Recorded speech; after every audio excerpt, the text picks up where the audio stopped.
Hey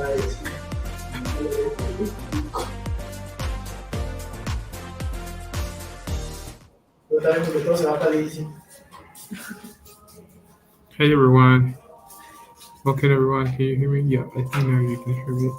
Hi everyone, welcome again to another Global Hack Week. So today we're going to learn how to use NLP and the NLP fundamentals.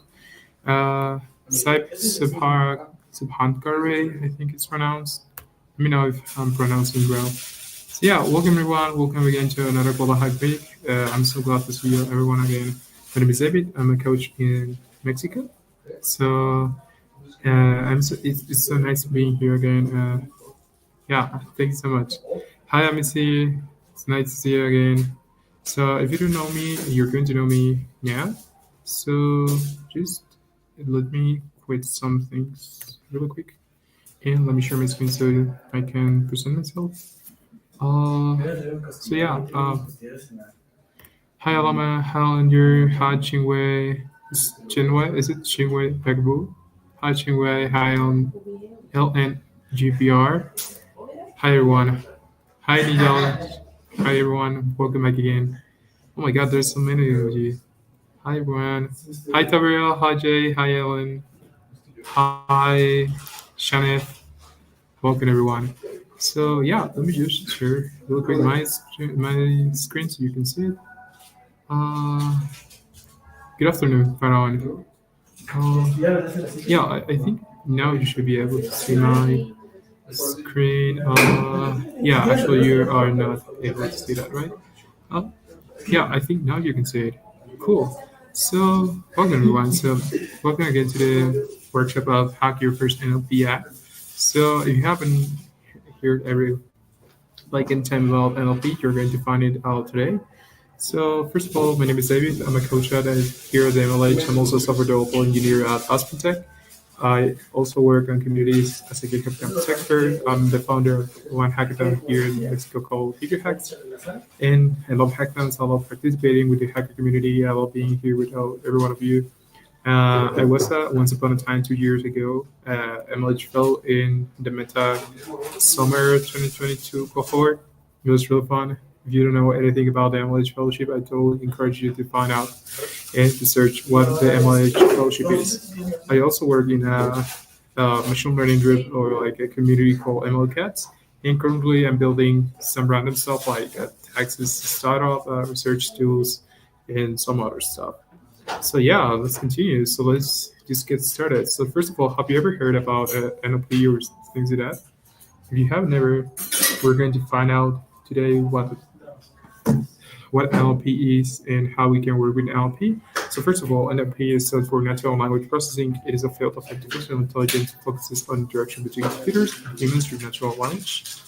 So the goal of NLP is to enable computers to understand, interpret, and generate human language in a way that is both meaningful and contextually appropriate.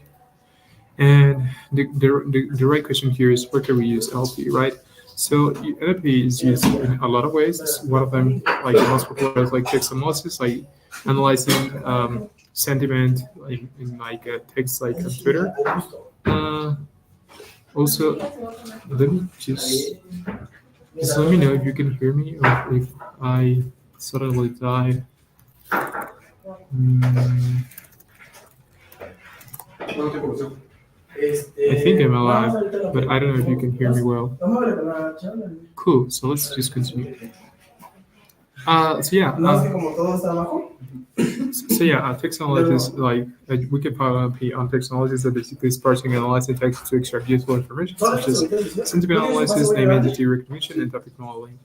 Other of the uses of NLP is like language generation. We can create human-like text-to-speech such as chatbots, machine translation, and text summarization. The other one that we can use is information retrieval, finding out information retrieval, like finding relevant information with large collections of text, such as search engines and document retrieval systems. Another stuff that we can do with NLP is like speech recognition, such as transcribing spoken language into text, developing voice interfaces, and voice control applications. So, oh my god, oh my god, sorry for that. Mm, oh my god.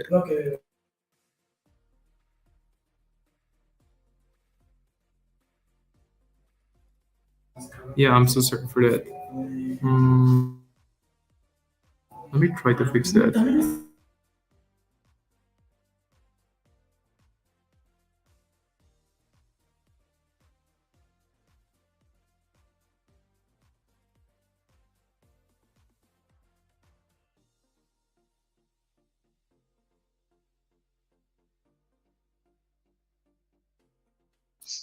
What about now? Can you hear me well?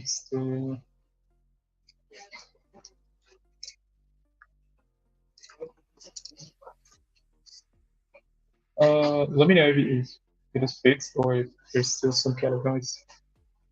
Uh, awesome, awesome. Thank you so much. I'm so sorry for that. But yeah, let's just try to continue. So yeah, so these are like the main applications of NLP that we can see like in each area that usually we can use. And for example, the cool thing about NLP is that NLP is like everywhere. For example, ChatGPT is one of the most popular NLP language tools that has been created. And also, we don't need to code a lot to generate NLP code or NLP applications.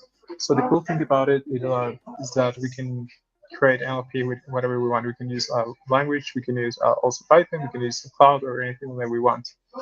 But yeah, so let's just try to continue and let me know again if there's still noise.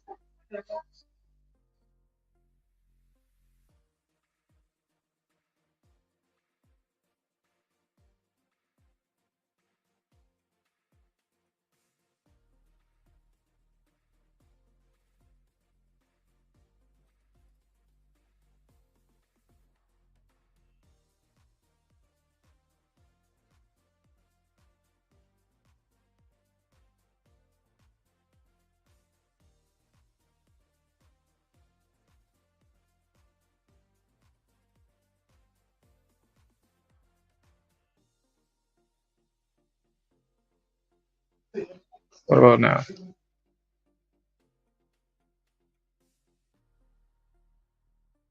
Trying to find a way to fix that.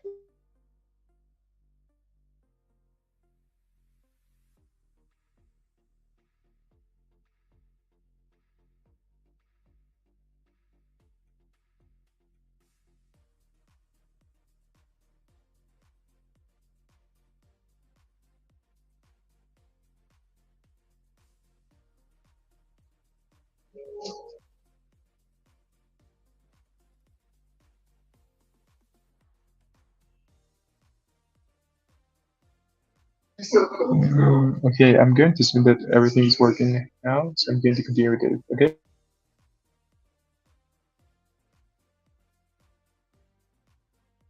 So yeah, that is a cool thing about NLP. We can call it find NLP whatever we want. And yeah, let's just try to continue with so the main question is what are we going to do today, right? So today's Super Bowl, in Super Bowl day, so we're going to try to find a way to build an NLP application for finding sentiment analysis tweets, but with things about the Super Bowl, things like that. So let's just try to continue. So the first thing that we're going to do is go to GitHub. So if you don't know what is GitHub, let me share my screen and search for the GitHub tutorial profile. So yeah, and I think now you should be able to see my screen with the NLP. There you go. Nice. So yeah, if you have never, yeah, you're not seeing it. Yeah. So if you have never used the GitHub Skill Developer Pack, the GitHub Skill Developer Pack is one of the most cool and awesome digital packs that you can have as a student. So a cool thing about the GitHub experience, about the GitHub Skill Developer Pack is that you have a lot of ways to work with the Skill Developer Pack, such as experiences. And experiences are basically like some kind of tools, like pages that are kind of like a learning page where you can learn, for example, AI prompting and technical writing, and how to use resources, related resources, blah, blah, blah. And you have a lot of tools, a lot of experience that GitHub has prepared for you, like AI prompting and technical writing, security and monitoring, like how to use Copilot, how to get into web development, how to create your first hackathon in the cloud. Hey, are you going to graduate from college or something like that? You're going to use a career readiness, or if you want to apply for internships, I will totally encourage you to go and to try to take a look into the career readiness. And yeah, so other cool thing that you have with the GitHub is multiple pack are like free tools. Uh, I think it's valuated in $2,000 or something like that, and you have a lot of things like access to the pro versions of a lot of all the JetBrains IDEs. Um, you have hosting of I think three different hosters like Namecheap, Name.com, and Tech Domains. Yeah. So if you want to create your first portfolio or a web page, or a hackathon web page or anything like that, you have like three different domains that you can use for hosting your web platform. Also, you have DigitalOcean if you want to, I don't know, start a micro server with your friends, you can use that. And you have a $200 on DigitalOcean credits that you can use. Uh, yeah, let me share that. There you go. So another thing that you have is Heroku. If you want to host your backend or any application like an API or something like that, you can use Heroku. You have GitHub Copilot for free, and also you have GitHub Copilot Chat. Also, you have DataCamp if you want to learn data science or something like that. You can use DataCamp. If you want to learn anything about technology, you can use Educative.io and so on and so on. So as you can see, you have like a lot of tools that you can use here for whatever tool you want to use, whatever thing that you want to create. You have a lot of things like if you want to create mobile app, you have Codica.io. Um, if you want to build bots, you can build bots. If you want to send emails, you can send emails. There's a lot of tools here that you can use for your uh, career readiness. And yeah, so a cool thing about being a student and climbing your GitHub Developer Pack is that you also have access to GitHub Code Spaces. Come search that, and there you go. So we're going to use code spaces today for trying to hack our application with NLP. So if you don't know anything about code spaces is a really cool tool. It is basically like an IDE on your browser. You don't need to worry about, I don't know, if you have like a cheap computer with just 4 GB of RAM and 3 GB of processor or something like that. You don't need to worry anything about that. You can use like code spaces for hosting your application so they don't eat any of your RAM or any of your processing power. And also you have like, it is basically like Visual Studio, but you can have like different versions of your IDE. So yeah, let's just try to jump into it. So the first thing that we're going to create is going to GitHub, and here in GitHub you can go, for example, this is my profile, and on your profile you're going to have like a button like your repository. Also, if you want to follow me, this is my GitHub if you want to follow me. And but yeah, the only thing that we are going to do is go to your repository, and then you can choose an owner, and I'm going to choose myself.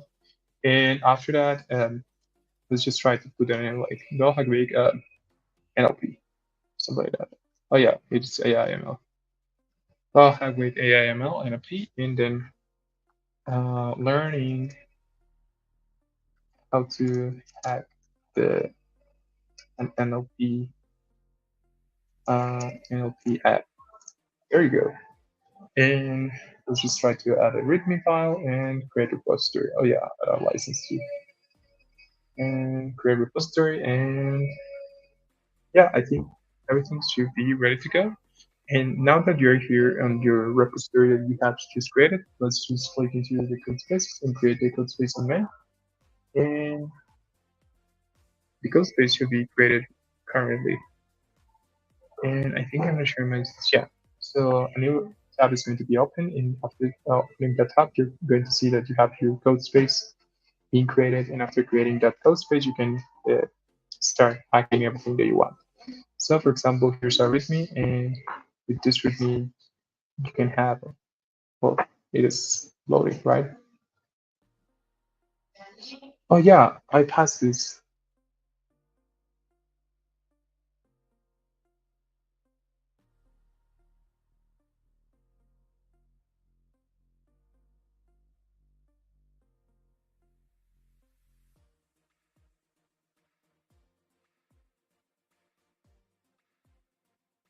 Yeah, let me pass that.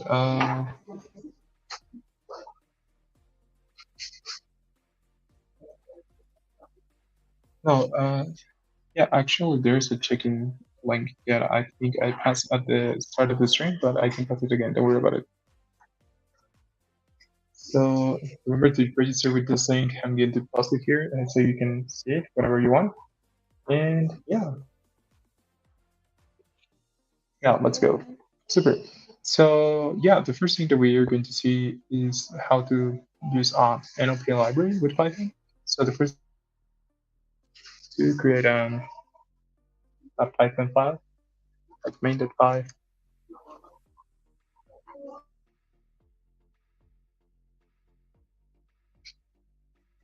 and after doing that, let's just try to start with hello. And oh yeah, the first thing that we need to do is to create our virtual environment. And so if you don't know what a virtual environment is, virtual environment is like so as you can see, we have like a terminal here. And you know that terminal is like well, our code space is like simulating a Linux kind of Linux system. I think it's Ubuntu or Debian. I don't know. But when we're working with other persons, we need to have like private environments for everything that we're going to use for our repository. So the first thing that we're going to do is create our Python virtual environment for allocating all our libraries, resources, and all the stuff that we're going to use. So we're going to use Python. Where for creating a virtual environment, we're going to do something like Python make, and then we're going to pass the text BNB. This indicates that hey, make a virtual environment with the next name. And the final argument is the name of the environment. I'm going to name it again virtual environment. And this should create a really easy virtual environment. And yeah, as you can see here, now the virtual environment is being created. And let me zoom this a little bit so you can see it better. There you go. So again, for creating the virtual environment, the only thing that we need to do is pass a Python word, then M, then BNB, and the name of your virtual environment that you want to create. So yeah, and now for accessing the virtual environment, we made source, virtual environment, um, being activate, and ta-da, we're now on our virtual environment, and we can see that we're on our virtual environment with this keyword called BNB that is at the left of our line in the terminal. And yeah, let's continue with that.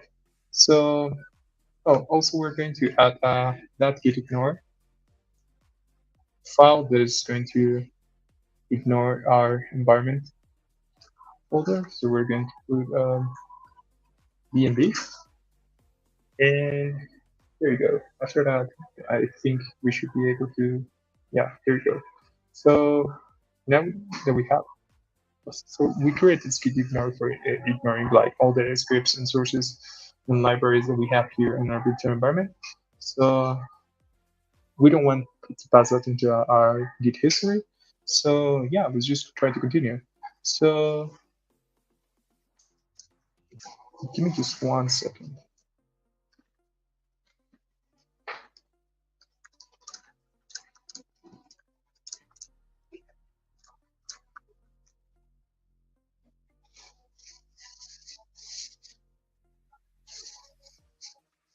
Okay.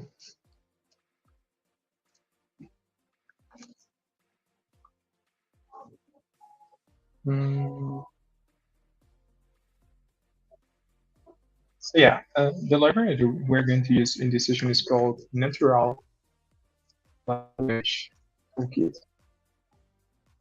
So let me share this app, and here you go. I'm going to pass this link into the chat.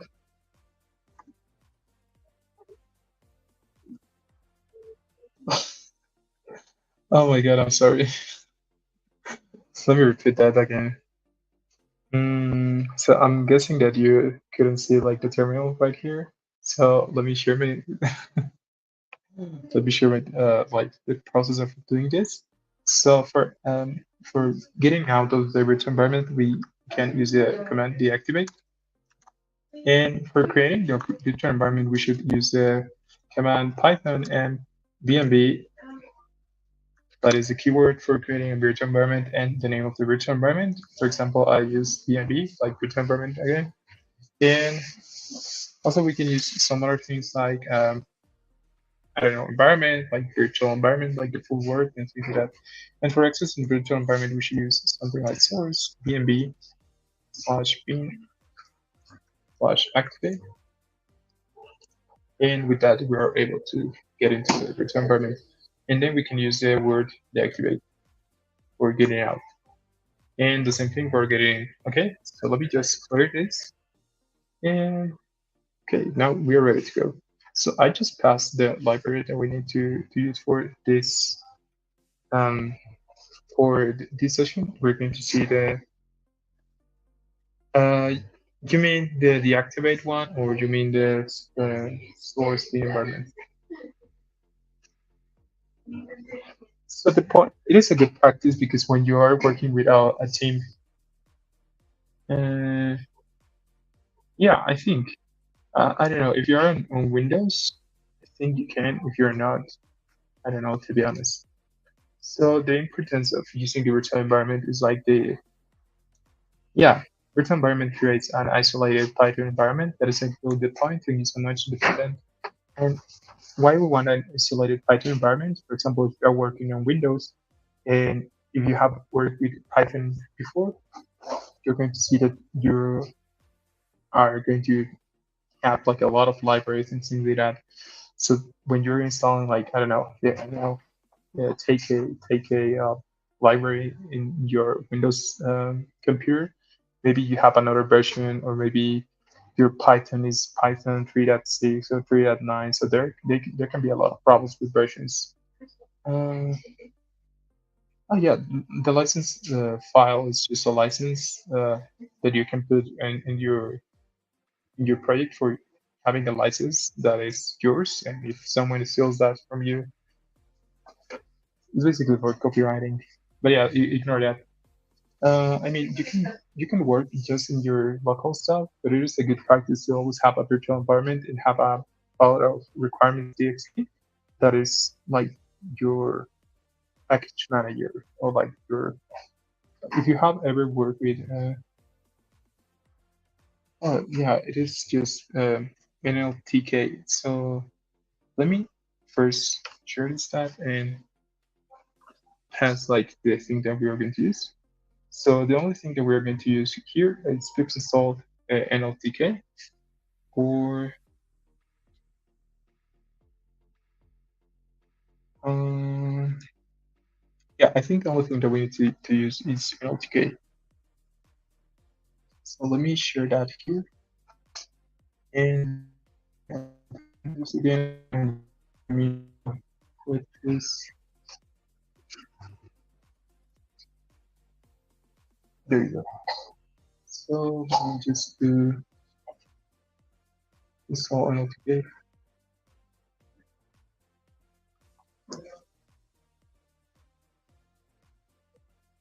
There you go. So we have to just install. So for installing it, we need to use the sudo command for having permissions for installing that stuff. Sudo pip install user and LTK, and that should be it for installing this stuff. So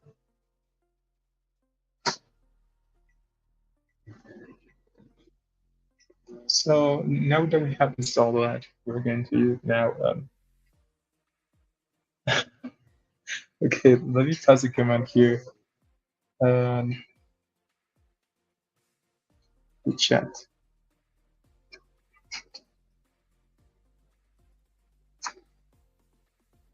I just passed the command on the chat if you want to say.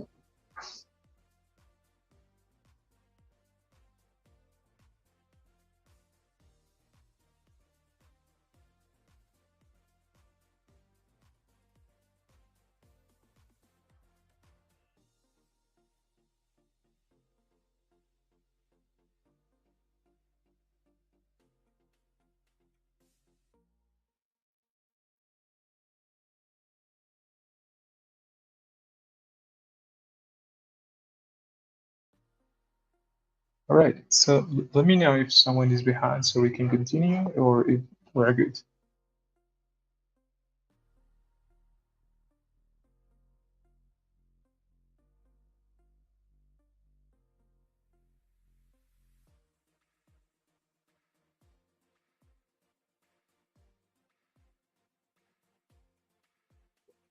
You can just whatever idea you want to do. Do you think you can pass the error? Oh, remember to use the pseudo keyword for uh, not getting that error because I got it too at the start. I had like cannot perform using install such packages visible in this virtual environment, and then I just replaced this pip install with the sudo, and with the sudo now one. I don't know. I'm confused. Okay, so I'm just going to continue with this. So yeah, now that we have everything here, let's just try to import some libraries that we're going to use. So the libraries are pandas, NumPy, and matplotlib. And if you don't have, if you're working in your local computer, and try to remember to just try to install pandas, NumPy, and matplotlib, or Seaborn if you want. But because I'm using a GitHub code space, I think I don't need to install any of those. And yeah, so now that we have these libraries imported, let's just try to use this matplotlib inline to try to solve like our space that we're going to use. And then let's just try to um, put some example text for model training that is going to be a SMS message training. So we're just going to start a simple array, uh, a simple array of some words, so we can kind of detect like the difference. So as you can see, we have like three different words, and each one of them have like a or well, brings like a different vibe, right?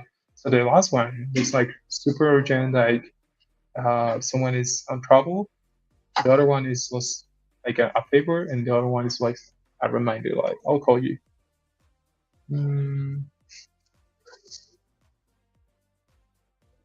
yeah, yeah. So I can do that, or I can just push my code into my repository so you can see it without any problem. And yeah, let me just continue.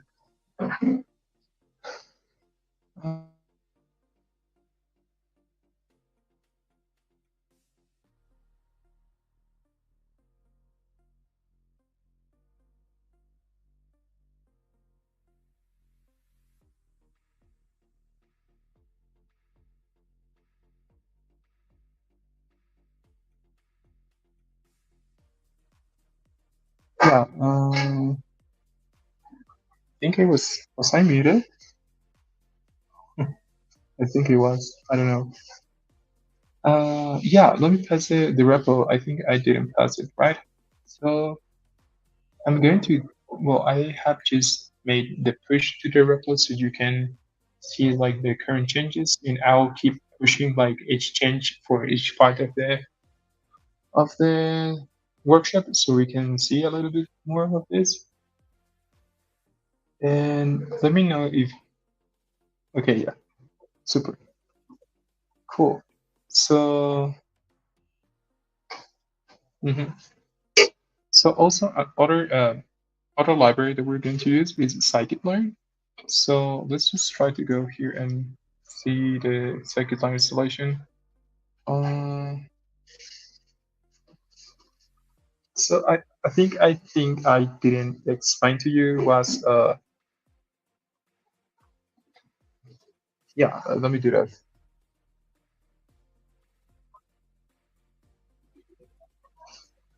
And also let me just open some stuff that I need for the class and I didn't totally forget about it. I think I have it right here, and give me just 1 minute.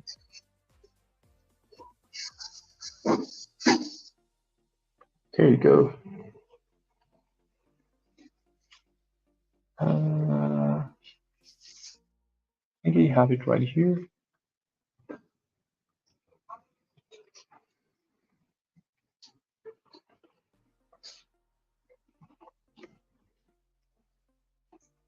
Okay, so yeah, we're installing NumPy, Pandas, Matplotlib, and Seaborn. Okay, yeah. So, oh my God, my bad. I have everything on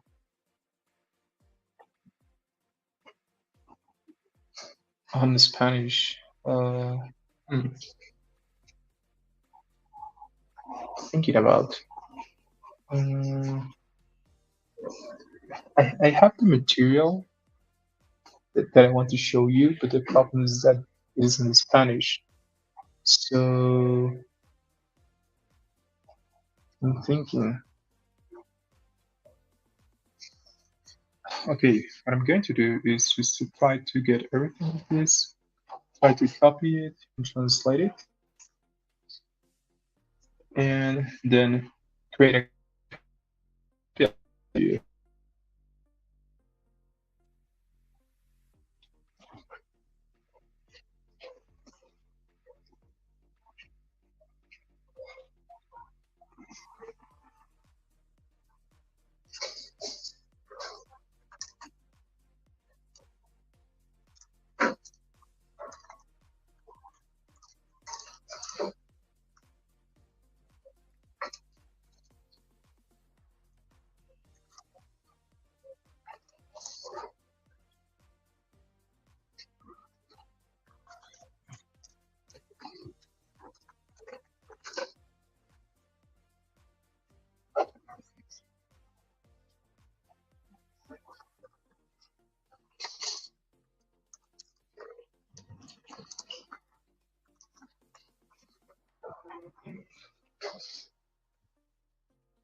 Okay, yeah, so just try to do this. Um,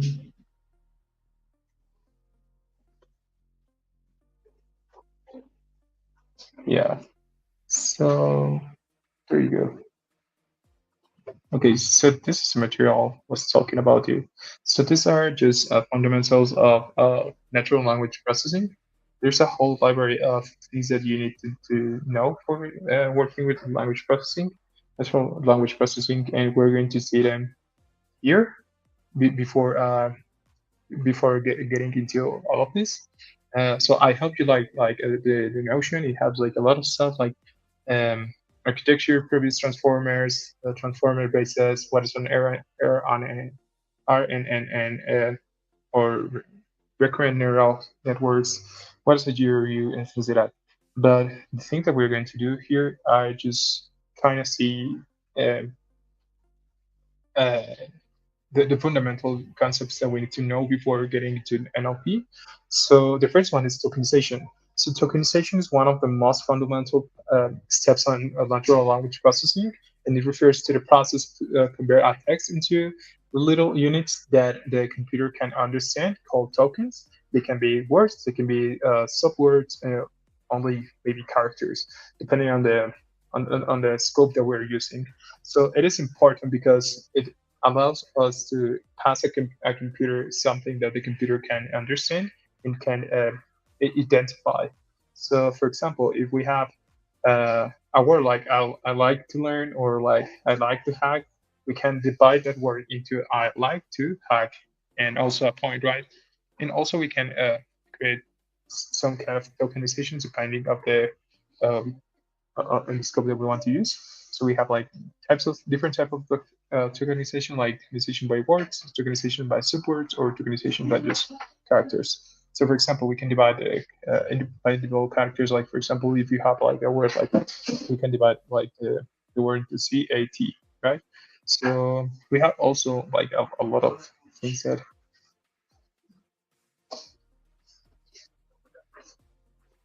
Um, oh, I think I didn't I pass it.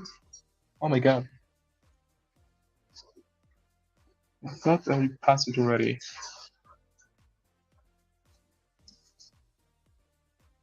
Right. So I just pass it here so you can use it whenever you want. Um, and I'm so sorry I didn't prepare like my whole material. That was my bad. Uh, but yeah, I think you can. translated with Notion, with Notion AI, something like that. So yeah, just try to continue with here. So we have a lot of challenges by making tokenization. So one of the challenges are like um, languages without like, some spaces, or like composed words or composed subwords and things like that. Also, like the kind of ambiguity that we have on words, and also like as specific entities and things like that. So there's a lot of things. But if you don't know what I'm talking about, so for example, let's try to imagine that we're going to pass something to ChatGPT, like this screen, like ChatGPT is awesome for answering questions, right? And like the tokenization is going to be ChatGPT is awesome for answering command questions from a point, and we can also use something called Bible words or subwords, and these are going to be divided into all the characters that we have into the whole string, into the whole string. And for each string that we're going to use, we're going to count the amount of characters that we have into our um, string, right? So this is called bag of words. And the bag of words starts first with a vocabulary based on characters in the build, and then we try to find the tokens that appears with more frequency to fusion them, and then successfully pass them as as here as in this example, right? Also, when we're using the bag of words, um, the result of the conversation can look something like ChatGPT is awesome for answering questions, and the result of the bag of words is going to be like super good. So in conclusion, we're going to see that we can have like some kind of vectorization and tokenization. So by passing these concepts to our computer, they can understand them a little bit better. And yeah, let's just continue with this. So the other part that I want to talk about is was vectorization. So let me ask, find a image of vectorization.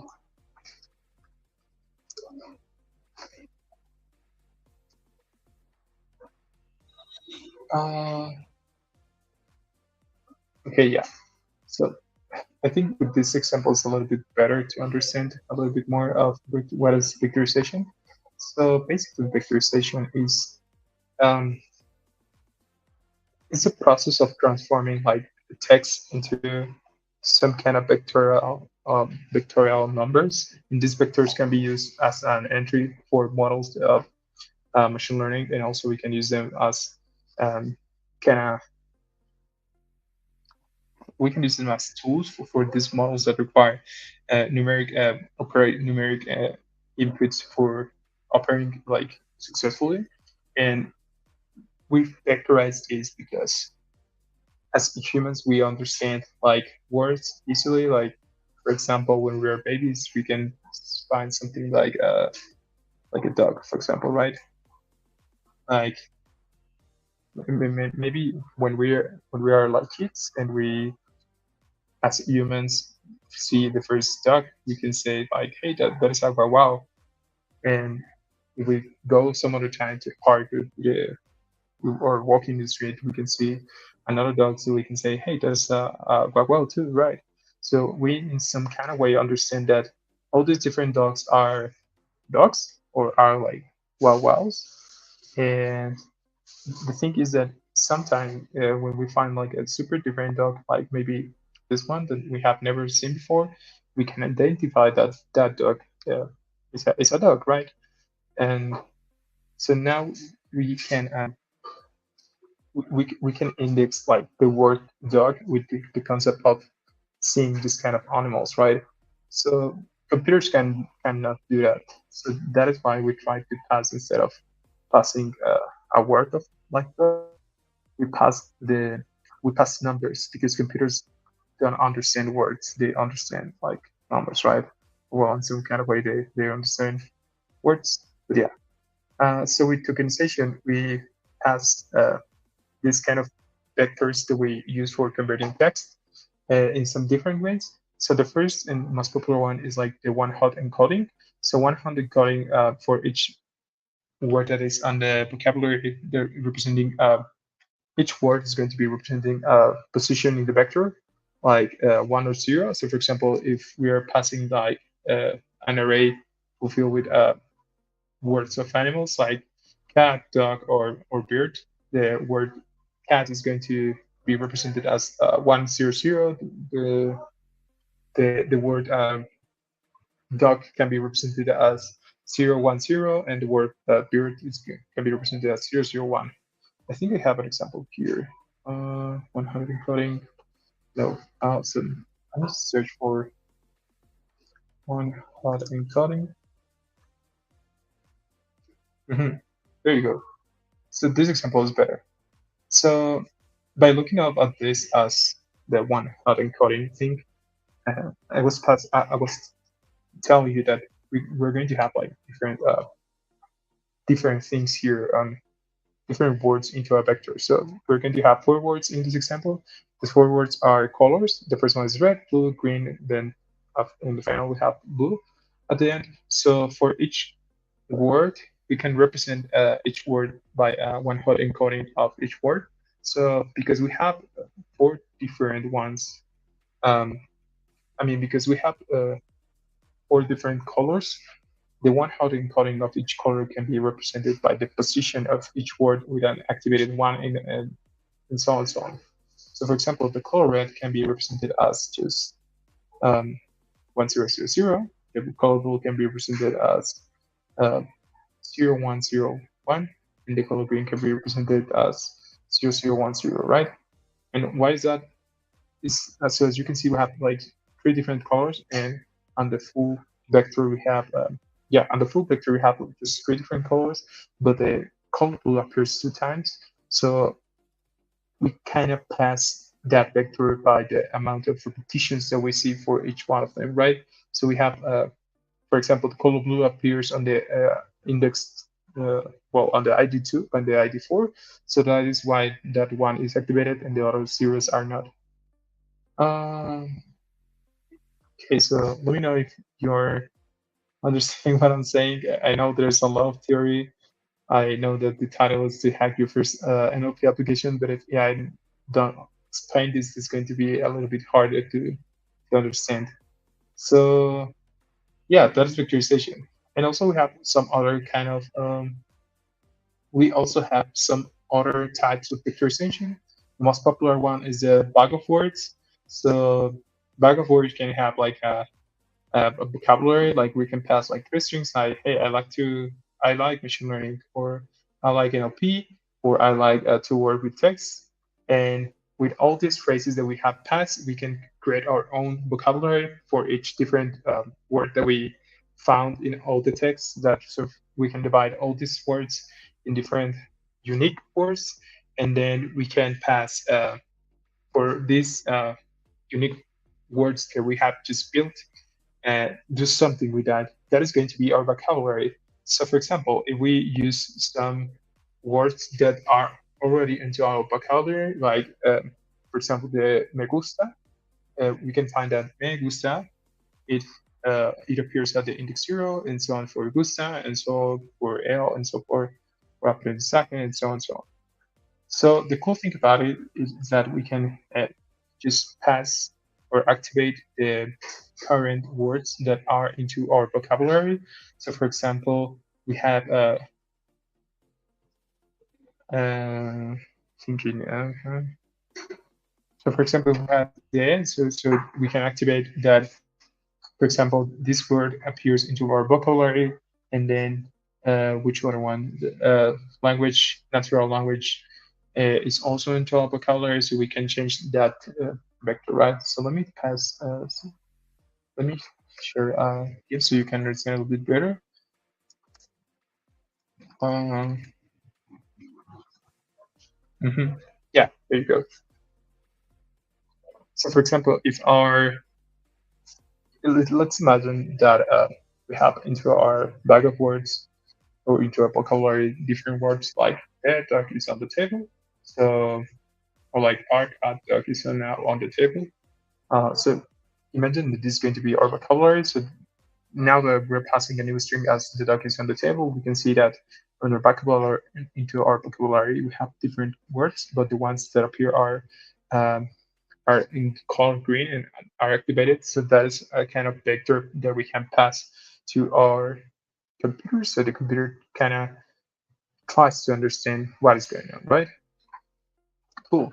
So now that we have seen like the current concept, like the most important concept that we need for our process, let me just share again the project, right?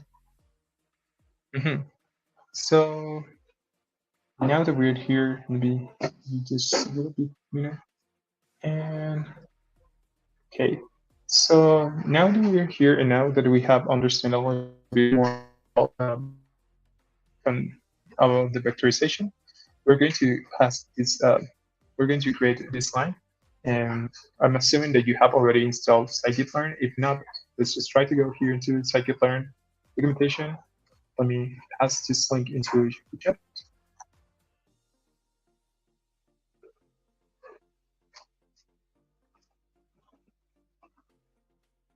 And after that, going into the install scikit-learn operation, then we can do that by just using pip install u scikit-learn. I'm going to pass this in the chat again. And um, now let's go into our terminal. And I don't know if you're seeing the terminal. No, you're not seeing it. Okay, so we're going to paste this command here, and everything should be ready to go. Everything is installing. So what are we importing here is we are taking from scikit-learn, from a library of scikit-learn called feature extraction. Uh, we're going to track like features from the text, and we're going to use the function called vectorizer. What are we going to use this? We're going to use this for trying to create our vector that we have, or from the words that we have into our simple train project, right? So we're going to pass this as a vector that is equal to count vectorizer, and after that we're going to um, learn like the vocabulary that we have here with our dot fit function. So the dot fit function is a function that can be used for just learning the vocabulary of the training data that we have, and that occurs in place, so you don't need to worry anything about it. And after that, we are going to use get feature names out, and basically this extracts like all the unique words that we have into our vocabulary. So as you can see here, we have simple train is equal to an array, and this array has three different words. The first one is call you tonight, call me a cab, and then please call me. So as you can see, the word call repeats three times. So on the vector that we are going to create, we're going to see that uh, that vocabulary is going to be um, put into a simple, like a set, like a data structure, a set data structure. So yeah, let me just print this vector. Let me try to see if this works. And I think with this, I should be able to just print it like that. So let me see if this works. So Python main.py. Oh yeah, sorry for that. My bad. So this should be like this, and yeah, there you go. Uh, yeah, and because this is not a notebook, I'm going to put it like this. I don't have pandas in my code space. Oh, that is weird. So let me go again into the pandas uh, documentation. I thought I had pandas already. Ah, that's weird. So, okay, if I don't have pandas, let me just pass here the link of pandas.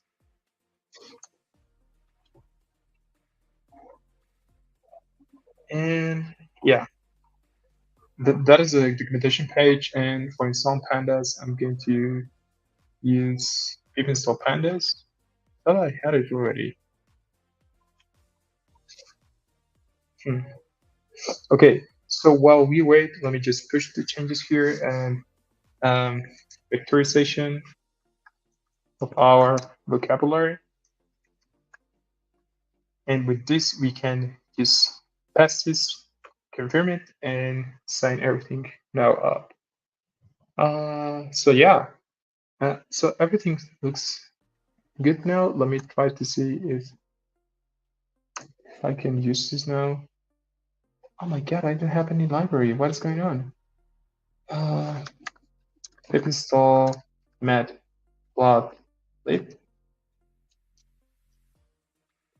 Seaborn.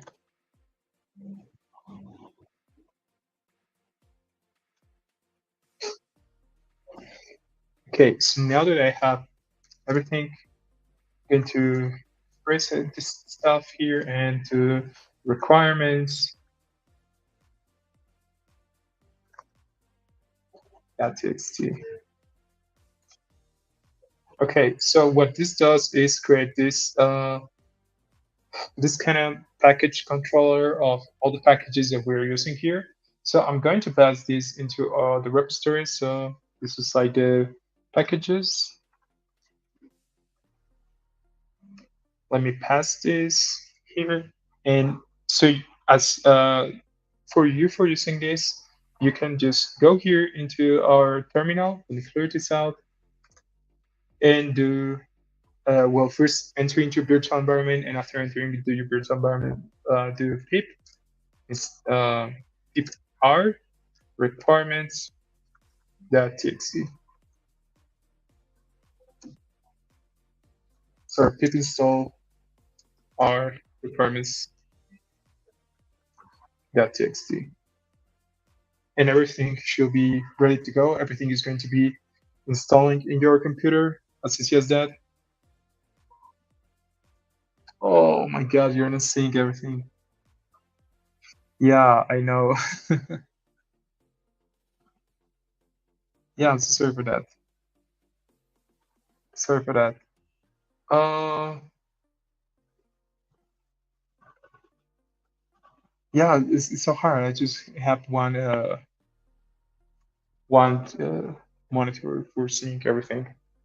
Um, but yeah, I'm so sorry for that. So let's just try to do that again.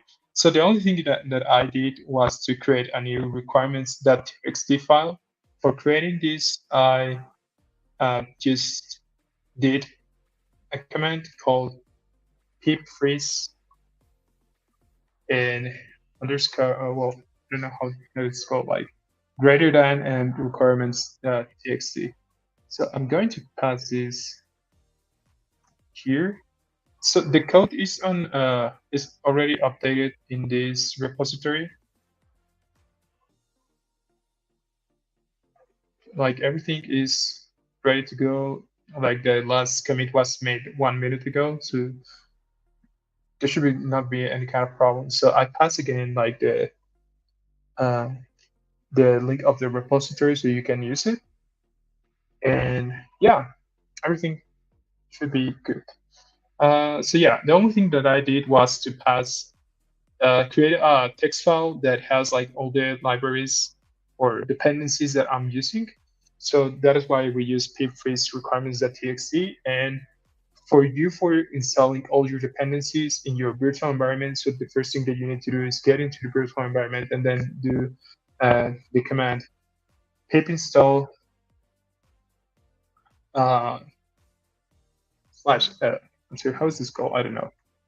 Pip install r requirements.txt. I'm going to pass this again into the chat so you can use it. Um, there you go. And yeah, with this we should be ready to go, I think. I hope. But yeah, Python main.py. Let's try to see if this is working. What is this saying here?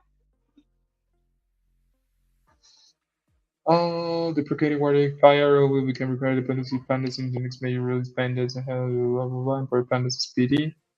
If you will What kind is this PD? What?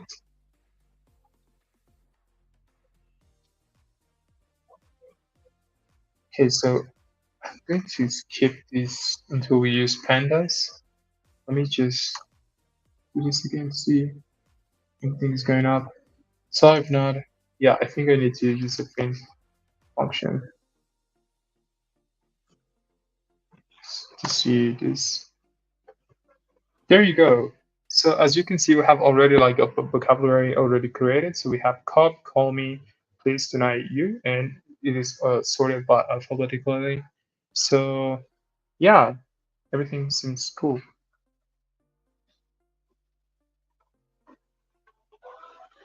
Yeah, I know, right? It is super easier. So that is why it's a good practice to having the virtual environment and also for having a requirements.txt library. Well, the requirements.txt file, and also for having your virtual environment. Because now, if you want to share your yeah, let me put that. It is basically just a print. We added a print to the last line of code.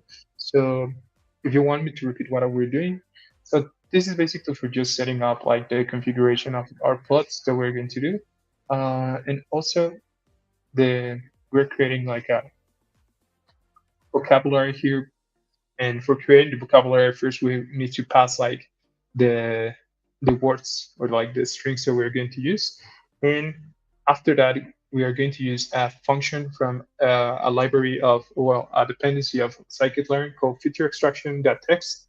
So from that model of scikit-learn, we're going to import the count vectorizer class, or and after that we're going to use some functions inside that class, like vector.fit, that is going to create our vocabulary, and then we're going to get like to read our vocabulary, and then the vector that get feature names out is going to show us the whole vocabulary, but um, with all the words already set it. And with set it, I mean with all the unique words that we have found.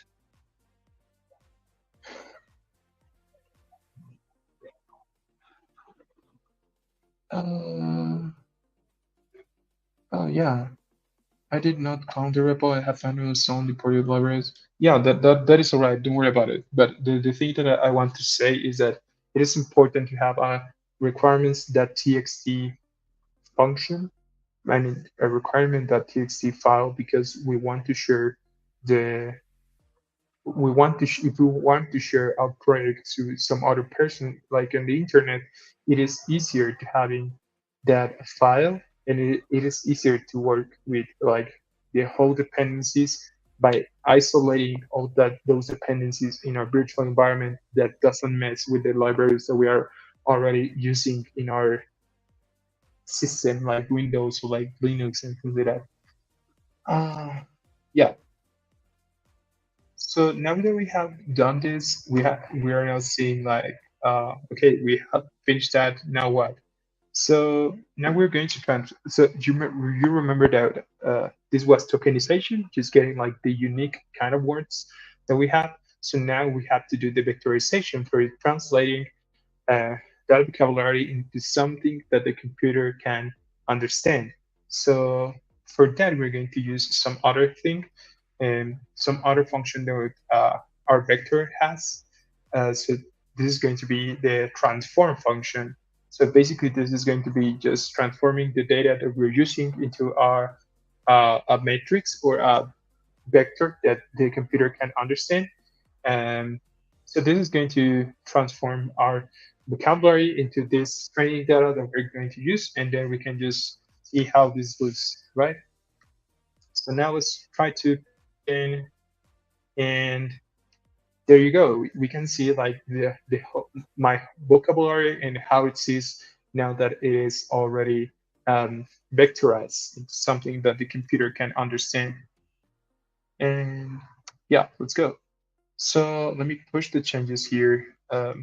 Vectorize our vocabulary, our block. So let me confirm that, push it, and again, if you want to pull your changes, you can do it. And if not, don't worry about it. So now we need to do a lot of math things here, like uh, playing with some functions, translating this into a matrix that we can use for the following functions that we're going to use and things like that. So for doing that, the first thing that I need to do is install, uh, what is it called? PyArrow, right? So let's just try to do pip install PyArrow. And now let me import my pandas library. Import pandas SPD.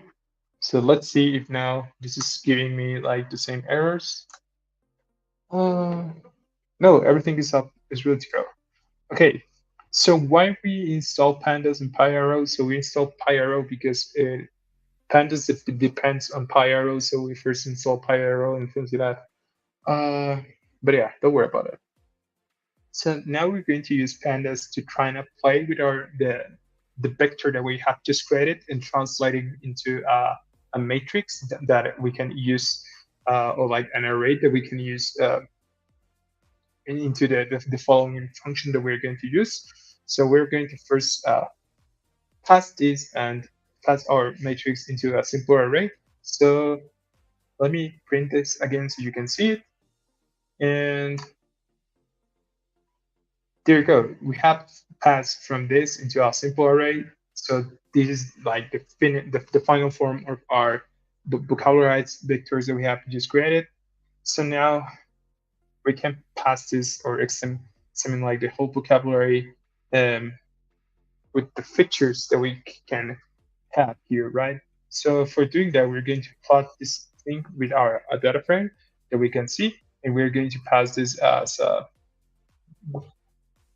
what we're going to do is to see the vocabulary that we just have created and trying to see it in a data frame or like a table that we can understand a little bit better. So we're going to pass to this data frame the array that we have just created, and also the name of the columns are going to be the unique names of each one of the words that we have put into our bag of words.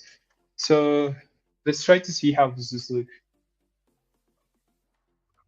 How do I activate Yeah, you're right. Names out.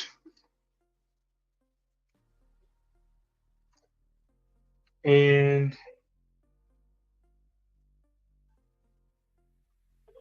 oh yeah, I think I did it. This wasn't supposed to be here. Um, okay. So let me print this data frame. Well, let me just do something like data frame is going to be equal to this and print df. And let me print this into my terminal. Let me clear the terminal and just see it here. And there you go. Now we have our table. Cap, call me please tonight. You. So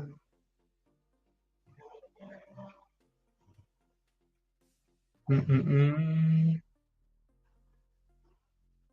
So we need to install both pandas and pyros producer. Um, yeah, I don't know what that happens, but I guess we need to. Yeah. Um, I don't know why it happens.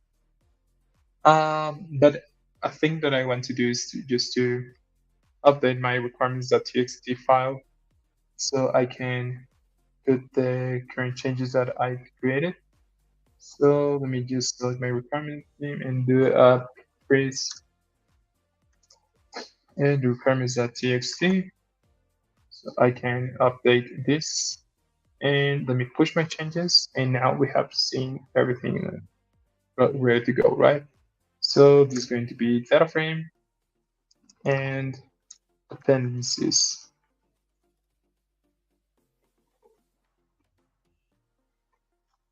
So let's just accept that and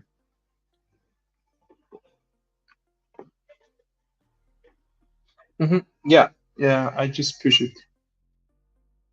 Yeah, yeah, I just pushed like the changes, but I wanted to make an update of the libraries that we're going to use or that we have just installed that were Pyro and some things about pandas and to the requirements that txt file so you can install it really easy.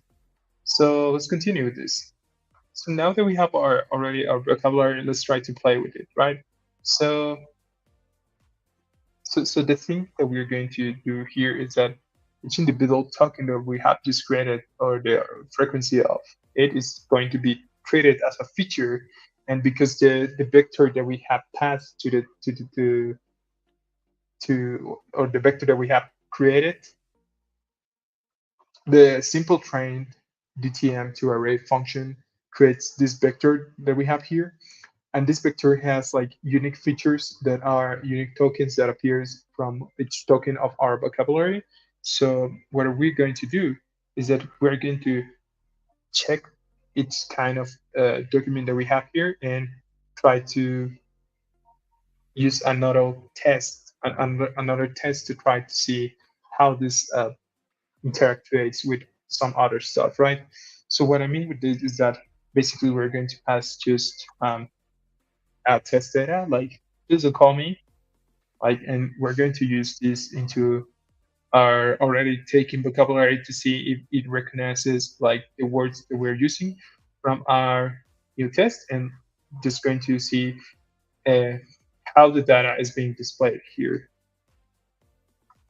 So, okay, we transform first our testing data into a documentary matrix using the existing vocabulary. And so we're going to do the simple thing, but instead of training, now we're going to try to test if this has worked already, right? And we're going to see again a new pandas data frame that is going to be called test data frame is going to be equal to, um, yeah, there you go.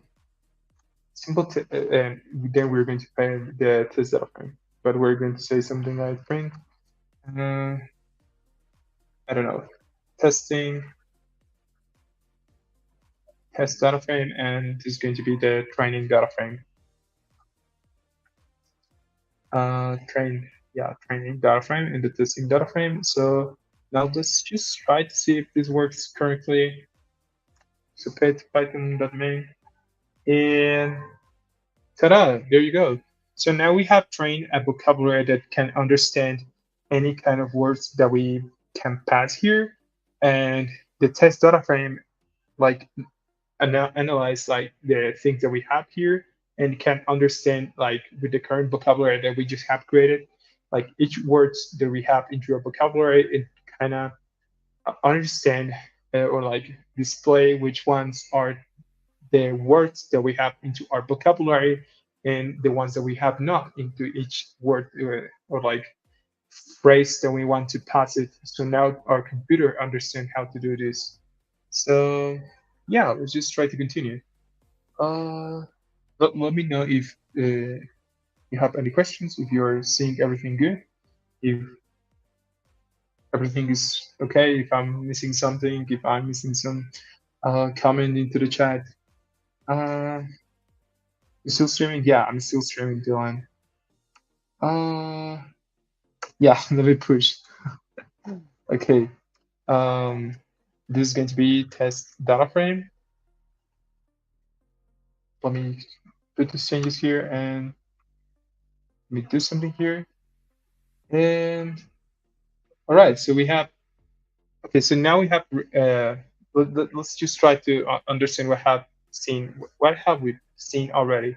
So the first thing that we have seen is the vector that's been trained to learn the vocabulary. So it is this vector here.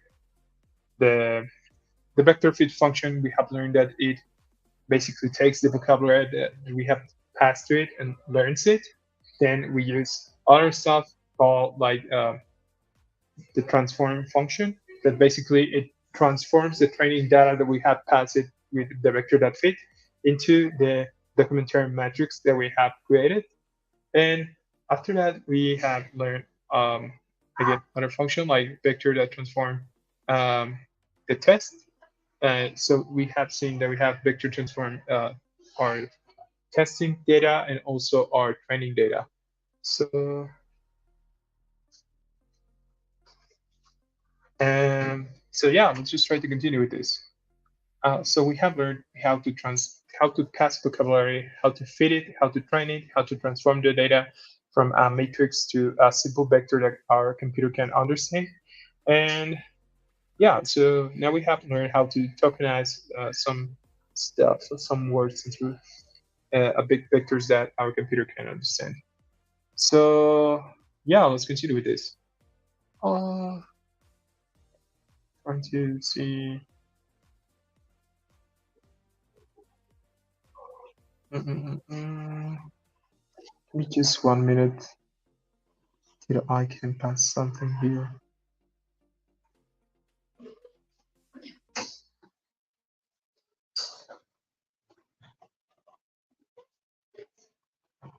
Uh,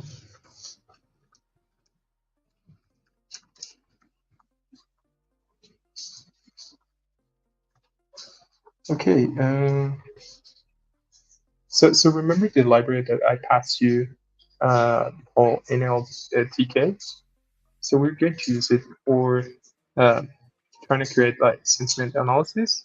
So for this, we're going to first install NLTK to kind of process the text that we're going to use. So now we have to learn how to create the backup words that we're going to use.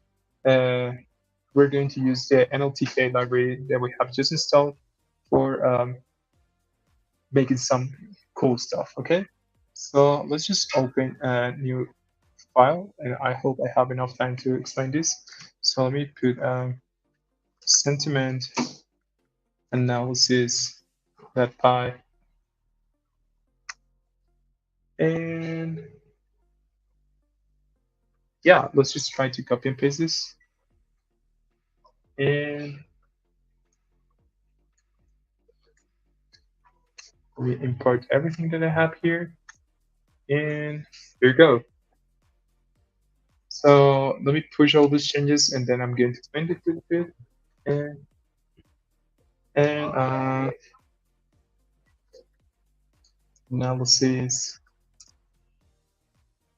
init send analysis, and let me push this here and accept this. And yeah, I hope everything's good to go. So now that we have the pandas and now LTK functions, let's try to see what we have just import, right? So NLTK is a really cool and popular NLP library that we can use whenever we want for doing cool stuff like sentiment analysis. So yeah, let's just try to use the NLTK corpus whenever we want. And yeah, so from NLTK, we're going to import some functions of some models that we have, like the sentiment beta model, the corpus model, and the tokenized model, or the STEM model that we have here. So we're going to use them for importing the following functions or the classes that we want to use, such as sentiment intensity analyzer, stop words and word tokenizer, and the word net lematizer that I'm going to explain later. But yeah, again, let me know if something happens or if you need anything so I can help you with that. So how we're going to use that is that first we're going to import the NLTK so for the first time, and because we're installing this for the first time, we need to download everything. And when I mean everything is everything. And after doing this, we can download some random data that we want to use, like Amazon reviews or something like that. And so let me just try to import this data, and let me just try to print this data frame. Data frame that head. There you go. So let's just try to run this again. And again, the only thing that we're doing here is importing the NLTK library and importing some classes of NLTK. like sentiment intensity analyzer, stop words, word tokenizer, and word net limitizer. And we're importing pandas too for reading our CSV that we're going to use. And we are just going to download a data frame from the internet that is basically an Amazon review data set. And after that, we're just going to print like the first lines of this data set, right? So let me put another print here. And instead of having this, we're going to hit like Amazon. Amazon review data set. There you go. And let's just try to do this. So Python sentiment analysis .py in NLTK. Didn't I already install NLTK? Mm, yeah, I did. Yeah, it's already satisfied. So what's wrong with this? So let's normal NLTK. Oh, so first main part, one with all the NLTK corpus collection and linguistic data using NLTK. First, insert libraries. Okay, install NLPK. This is the code. Uh, Python library. Okay, let me share for installing today with pip. Um, let's go to this guide and learn how to manage a virtual environment manager for how install. Yeah, I already have this, and then is install NumPy, this installation from Python import. Okay, for all the versions of Python, blah blah blah. Next, okay. Uh, well, I mean, it looks like I've already solved this, right? So, or not.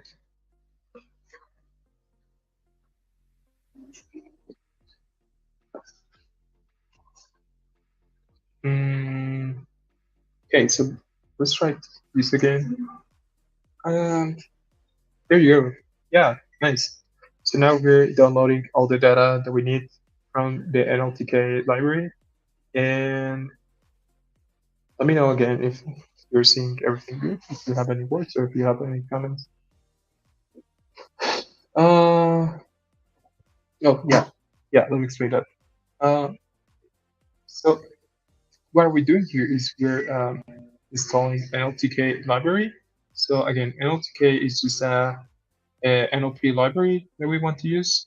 But what I saw was running this command here called pip install NLTK, because I was installing on my user, so I need to redo again my requirements.txt file from pip, and after that passing all the information to the new file.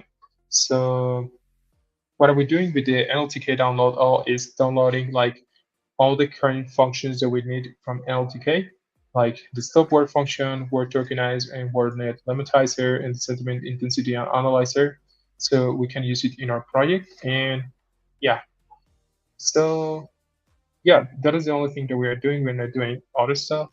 And this is not going to be downloaded every time. It's just one timer only. So we can use the LTK download function for downloading all the collection of linguistic data that we want to use. And uh, once the environment is already set up, we will load the dataset of Amazon reviews using the pd.read CSV. And then we are going to create that data frame, yeah, object in Python, and we can use it for just analyzing the data that we have. So let's try to see if everything is already downloaded. And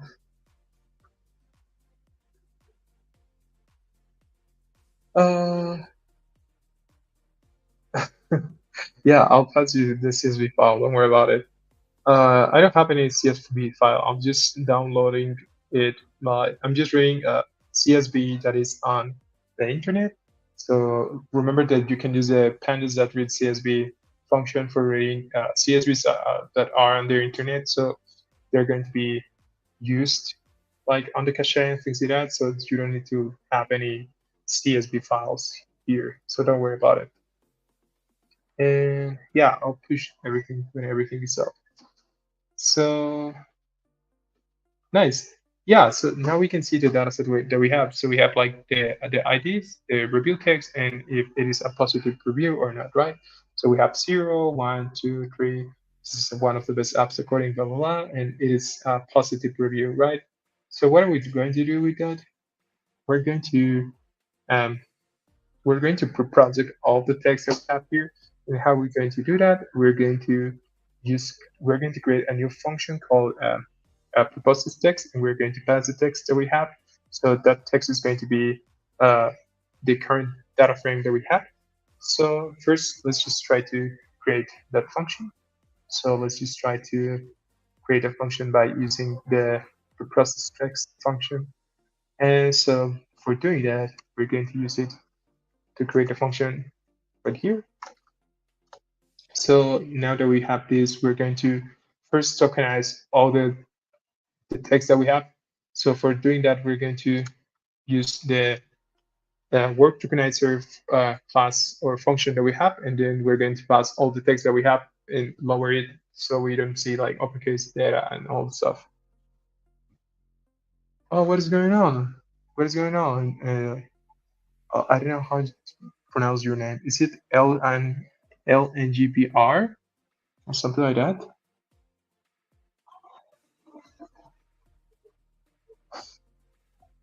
Oh, Elena. What is wrong, Elena? Let me know if something is going on. Uh, but yeah. Yes, we need to install we want to install we want to install the NLTK thing. But before it's uh, pushing, let me again do a freeze of all my stuff, and then yeah, so sentiment and dependencies. Then let me do this like this, and then confirm, and then push everything, and now you should be ready to go. Cool. So we have so we're creating here our function for processing all our text. So let me just paste something that I have here and format everything. And there you go. So yeah, so the first thing that we're doing is just tokenizing the text. So remember, tokenizing is like creating our full vocabulary, and then we're going to remove subwords that are like words that we don't want, and we're going to pass. We're going to do list comprehension for removing these words that we're going to use the remove subwords with just a list comprehension. So for each token that we have in tokens, if there's not if that token doesn't exist in stop words that words in English, then we're not going to use it. So we're filtering like the tokens basically. And then we're going to lemmatize the tokens. And how we're going to do that, we're going to use a WordNet lemmatizer class that basically is a class that we can use whatever we want. And we are using it for lemmatizing each one of our tokens and basically filtering again like all of the stuff that we're using. Give me a minute because my battery is dying. So give me just 3 minutes.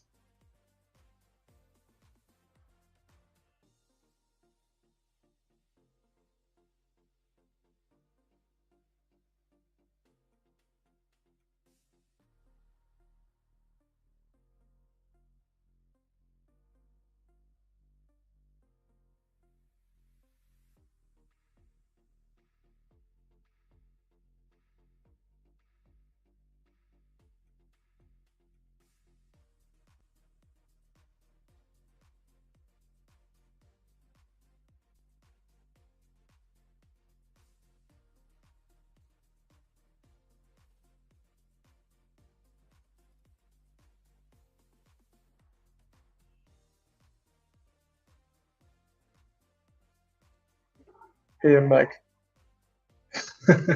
Yeah, I know. But your laptop, yeah. I'm so sorry. I know that my home, so I needed to improvise. But yeah, so yeah, my battery, my battery on laptop is dying. Was dying. Yeah. Uh, oh yeah. Let me know. Elena, did you were able to download your CSV? Let me know if you were able. So what until now, the only thing that you should be seeing is like the data frame of the data set that we have just downloaded. So that's the only thing that you should see, right? Um, yeah. So just give me 1 minute. Uh,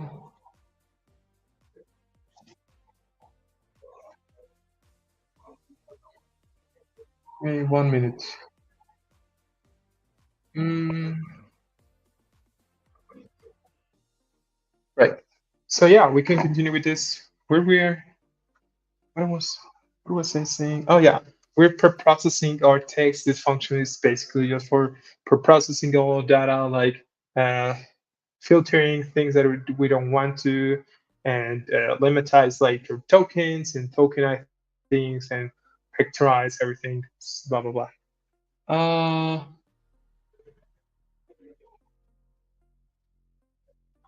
oh yeah. So the CSV doesn't comes from any file.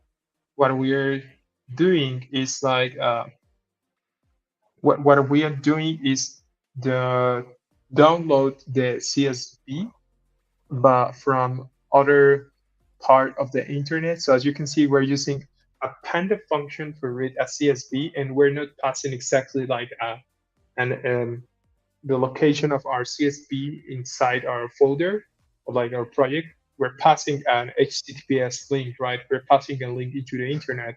So it is cool because we can pass just a file that we have into a repository. So for example, uh, this person called PyCaret or this user called PyCaret has a project called datasets, and it has a sentiment analysis dataset about Amazon products. So we're using that CSV that is on the uh, user side and on the PyCard GitHub user side, so we can download it and use it into our project without the necessity of using it. Downloading collection all when I send the pan. I am seeing downloading collection all when I yeah, that is the first time only. So because we're using NLTK, NLTK is going to download like all the models that the library needs for pre-processing or like for using anything that we want. So it is a really big library, so it needs to download things, right? And yeah, so let me continue with this and let me just paste again some other stuff that we're going to use. So yeah, then after just lemmatizing our tokens, we're going to jump the tokens back into a string and we're going to pass the preprocessed text, right? So, okay, so we have already our function, but now uh, we're going to apply that review thing into our data frame, and we're going to pass this, right? So we're going to process the review text and try to just just to show it, right? So we're going to pass. So we already have that. So now that we have that, let's just try to see the f. So print and the f, and let's try to see where we think here. And Python sentiment analysis that pi.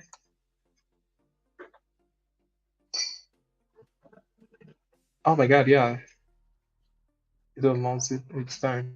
So review. Oh yeah, you're right. This is not correct.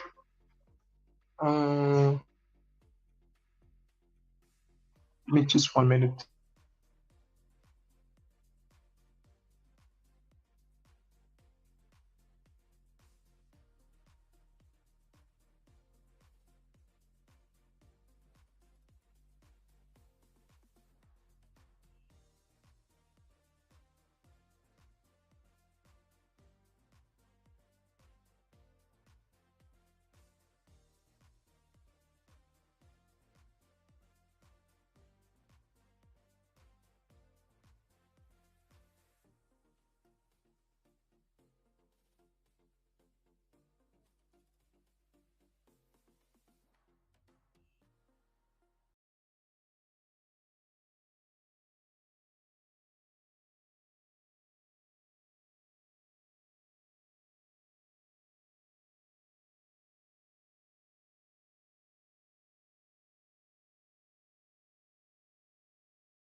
Can you hear me now? Are you able to hear me?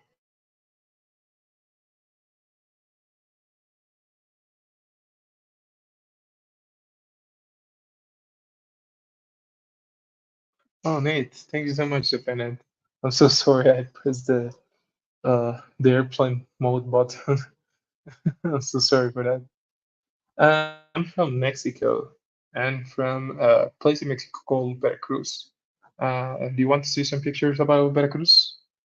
I think we have 3 minutes for showing that.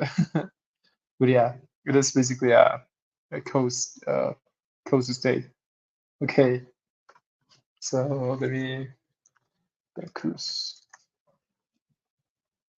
So this is the place where I'm from. It is basically like a beach. Uh, it is a coast state. It is like a port. There's a lot of boats coming here. Uh, so yeah, basically Veracruz has a lot of things. Like for example, we have mountains. Um, we have like snow mountains. We have also some deserts. Um, we have deserts here in Veracruz too. It's called Chachalacas. Also, we have jungle. We have like a lot of jungle here in Veracruz, and also we have I'm thinking like raining forest. We have jungle. We have raining forest jungles. We have also um, other thing called perote, which is another mountain that we have that also has like a some kind of snowy thing. So yeah, this is Veracruz. What time is it? It is 5 and 40 p.m. 5 p.m. with 40 minutes. Uh, yeah, it's basically like harbor. But the state has a lot of things. Yeah, I know, right? And also it's like Super Bowl day, but it is what it is. Yeah. So, oh my God, we just have 10 minutes left. Let's just try to finish with this. Um, so let's just try to see how the column was called because we're now having an error of this. And oh my God, I think I cannot see that. Oh no, I can see it too. It is review text, I think. So instead of review, it is review text. So we're going to change that and apply this again. Let's just try to run this again.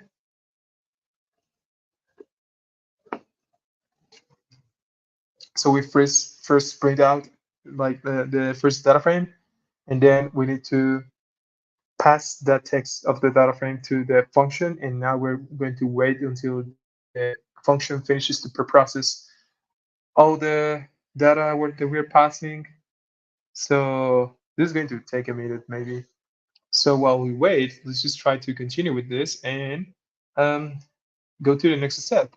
So now we're going to use the sentiment analyzer. So for using the sentiment analyzer, it is super easy. We're just going to use a function called uh, sentiment intensity analyzer. We're going to initialize that class, and then we're going to create another function called get sentiment. So this function is going to be super easy to go. We're just going to pass it like this.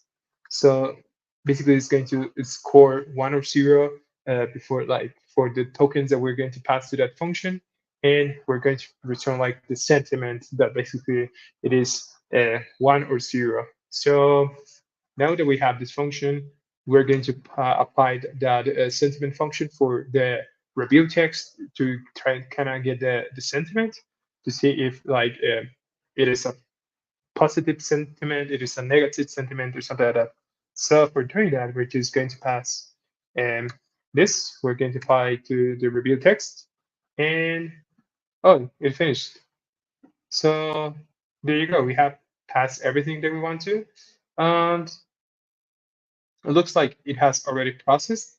So now let's try to print our uh, DF. So Cool. Now let me just try to do this again to try to print this thing. And you're not seeing the tab? Yeah, sorry. I'm so sorry for that.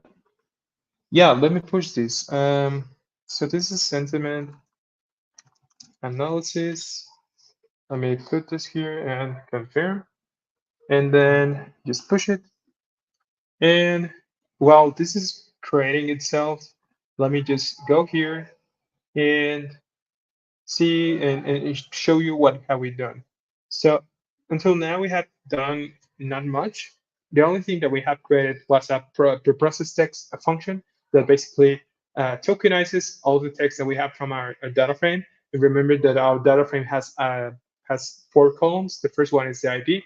The second one is the no, it has 3 columns. The first one is the ID. The second one um, is the text that or like the review of the product that the person has bought, and the third one is uh, the positive column that basically is a 1 for positive and 0 for not. And after that, yeah, so basically we're doing that. We're passing, we created this preprocessing function to process like the text that we're passing it and do things like tokenization, remove the subwords, lematize tokens, blah, blah, blah, blah. And we're applying that to the review text column. And after that, we're creating a new sentiment intensity analyzer to we're instantiating a new class of sentiment intensity analyzer to the analyzer variable. And then we're creating another function called get sentiment. And basically, we're applying the get sentiment column, well, function to each row into our file. So after doing that, we're creating this new column by passing the review text column and applying to each one of the rows the get sentiment function. So after that, let me just see what is going on. And there you go. We have already created our sentiment. It takes like 2 minutes or three to generate all this stuff. But the thing here is that we have seen uh, that we have sentiments here. So for example, the freaking stupid froze kind Kindle won't allow blah blah blah. We can see that it is not positive, and the sentiment indicates that it is not a good sentiment analysis, right? So the analysis say that, hey, this is good, this is bad, so this is a bad review, and basically, yeah, it is a bad review. And for example, this thing that says game realists think meta make better and bullshit, blah blah blah blah, and it doesn't indicate that it's good, but the sentiment looks like it is good, right? But this is because we don't have enough data to train like our sentiment analyzer. And yeah, basically it's that. So we have so until now we have learned how to let's just try to summarize what have we done in this model. So we have learned how to install NLTK. What is NLTK? We have learned that NLTK is a real popular NLP library, and we have learned how to use NLTK with our sentiment analyzer and all that stuff by using some models of NLTK like sentiment intensity analyzer, subwords for tokens, WordNet lemonizer, and things like that. And also we have learned how to use it in a dataset that we are importing from the web. So basically we're doing that by just passing CSV that is in the GitHub repository of PyCaret, and after that we are learning how to show the first rows of the of a data frame, and after that we are uh, processing the review text, then initializing the NLTK sentiment analyzer, and finally getting the sentiment function. So after that we are applying the get sentiment function to our data frame, and after that and we're applying it to the get sentiment. So this is a hotfix. So let me push this so you can see it. And let me know if you were able to see this data frame, or if you were not able to see it, or if you were not able to get into seeing something like this, like the review text, positive sentiment, things like that. So yeah, and other things that we learned was some NLP basic concept um, like tokenization, vectorization, embedding some language models. So remember that you have your Notion here. I'm so sorry that I didn't translate it to English. That was my bad. I'm going to translate it and pass it whenever I have time. Uh, but yeah, so if you don't understand, let me go again. So, do you think you can see which one is like the main part that you don't understand? Like, you mean how everything is done or how everything works? Or like, are you lost since we're passing the tokenization word? Or okay, so I think I understand the idea. Yeah, yeah, that happens a lot. And what you should know is that, but it's just the heat detail, the code, and the algo.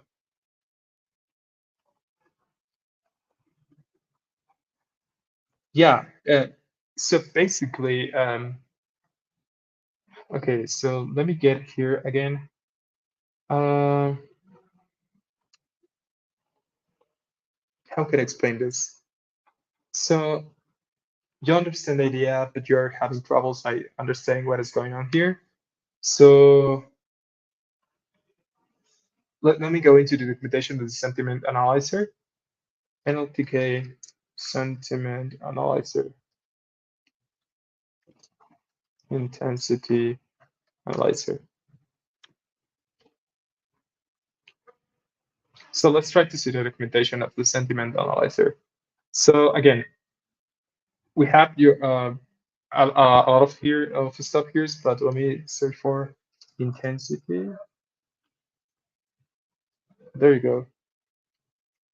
So for example, again, uh, here we're importing the sentiment intensity analyzer, and we have a bag of words or like a yeah, like an array of a lot of words that we have. And for example, we have here the word that better is more handsome and funny. So this is a positive sentence example, and so on for each one of the examples that we have here. Like it is good, it is kind of good, it is what's good, but the charge there, blah blah blah. It is like a mixed sentiment, right? So after doing this, what are we doing with our code is that basically our sentiment analyzer is going to try to read each one of these words that we're having here. So for example, tricky sentences has like all the sentences that we have here. And with all the sentences, what we're going to do is just to try to get like the sentiment analyzer instantiated and then to print the sentence and then try to score the sentence with the help of the sentiment analyzer, right? So the sentiment analyzer has a polarity scores for each one of them. We can use it too. In this example, we're not using this example. We're just um, getting ones or zeros depending of the polarity score of the sentiment text. So basically, the position of the polarity scores indicates like a float random number. And so we can see it here, like beta is smart, handsome, funny. So the compound is 0.8316. So because it is greater than 50, we can say that, hey, this looks like a positive um, sentiment. So we are rounding up as a one, but if it is below 50, we can just put that below on zero and say that that is basically a bad sentiment. So basically, what are we doing here is just traversing each one of the words of the sentences that we have into a tricky sentence array, and we're trying to get like the sentiment analyzer of each sentence that we have. We're trying to see like the polarity, and after seeing the polarity, what are we doing in our code is just to try to round that value into a one or into a zero. So we can just tag each one of the reviews that we have into our Amazon thing as a positive review or as a bad review, you know? So I don't know if that are clear. Let me know if that is a little bit clear. I don't know if that was like your question or what are we getting here? Like behind the sentiment analyzer, there's a lot of math, there's a lot of mathematics that you need to understand. I don't want to get a lot into those math operations because that is going to take a lot of time. So we're just seeing like everything from behind, no? And yeah, are we running sentiment.py, then we wait to download its model first? Where no, what are we? No, yeah, don't worry about it. Don't worry about it. Yeah, I hope that that helps. And if not, just send me a DM by Discord so I can help you to understand a little bit more. And yeah, so what are we doing during Wanyama? Is it during Wanyama? I'm going to assume that it is Dorian. I'm going to call you Dorian. Yeah, yeah. It mixes those edge cases. In this example, you can modify the code so you can take care of those edge cases. So as you can see here, like under the documentation, it has like a classification for each one of them. So for example, but Bader is smart, handsome, and funny. It indicates that it is a positive name or something like that. But then we have something like really mixed cases, like the plot was a good, but the characters aren't complaining. It is a mixed negation sentence. The book was kind of good, was qualified positive, but is hard handled correctly. So we have a lot of examples here. So on the real life, the classification of each one of them is more complex by than just saying one or zero. So it has like a lot of values that we can um, classify our sentiments by. So if I have maybe something between 5 and 6, it was good but not that good. If I have something between 71 and 80, maybe that indicates that it's good. If I had something between 80 and 100, that means that it was really good or excellent, and so on for the other cases. But yeah, it is more complex than the things that we have been seeing here. Um, I'm sorry for not having enough time to show you a better example of this.